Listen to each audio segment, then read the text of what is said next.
বাড়ি ভর্তি মানুষ, তবু পুরো পৃথিবীটাই ফাঁকা রুনা আক্তারের।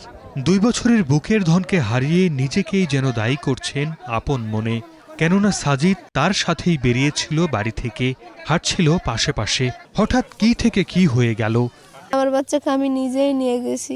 এমন হয়ে আছে মানে বোঝা যাবে না যে ওখানে গর্ত আছে। আমিও তো খেয়াল করিনি, পড়লে তো আমিও পড়তে পারতাম ওই বাচ্চাকে নিয়ে, ছোটটাকে নিয়ে, কিন্তু আমি পড়িনি। আমি পার হয়ে চলে গেছি, আমার তাও মাথার মধ্যে খেয়াল আসেনি যে ওখানে গর্ত আছে, আমার বাচ্চা পিছনে আছে। 32 ঘন্টার প্রার্থনায় ছিল পুরো দেশ। সবাইকে কাঁদিয়ে চিরশান্তের দেশে পাড়ি জমিয়েছে ছোট্ট এই শিশু। তাকে শেষবারের মতো দেখতে ভিড় করেছেন প্রতিবেশী ও স্বজনরা। জানান, এভাবে খালি না হোক আর কোনো মায়ের কোল। এখানে কিন্তু অনেক ডিপ টিউবওয়েল মোটর এরকম বোরিং করে রাখে অনেকেই, কিন্তু আসলে যে নেক্সট টাইম যাতে এগুলো দুর্ঘটনা না ঘটে, কোনো বাপ মায়ের মুখ যাতে খালি না হয়, সে বিষয়ে আমাদের সচেতন হতে হবে। 3টা হাতিকল শুধু মাঠ চষে গেছে এবং অনেক দূর দূরান্তই তারা শুধুমাত্র আপনার মাটি হটিয়ে গেছে, কিন্তু ওই জায়গাতে মাত্র 10 ফিট মাটি যদি আপনার এখানে যে কোনো এখানে গ্রামের লোকদেরও বলা হতো, তাহলে কিন্তু আধা ঘন্টা বা 20-25 মিনিটের মধ্যে তারা কিন্তু ক্লিয়ার করে বাচ্চাটাকে তুলে ফেলতো। তে আমি মনে করি যে ফায়ার সার্ভিসের অনেক গাফলতি এবং আরো শিখার অনেক কিছু আছে।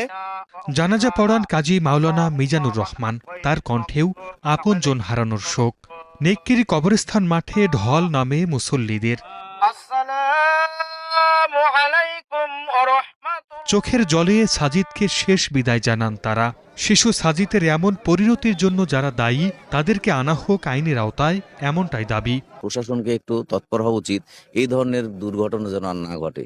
যারা এই কাজগুলোর সাথে জড়িত তাদেরকে যেন একটু সচেতন করে এবং এ ব্যাপারে প্রশাসন যেন একটু দায়িত্বপূর্ণ ভূমিকা পালন করে। বুধবার দুপুর 12:30টার দিকে রাজশাহীর তানোরের কোয়েলহাট পূর্বপাড়ায় গভীর নলকূপের গর্তে পড়ে নিখোঁজ হয় সাজিদ।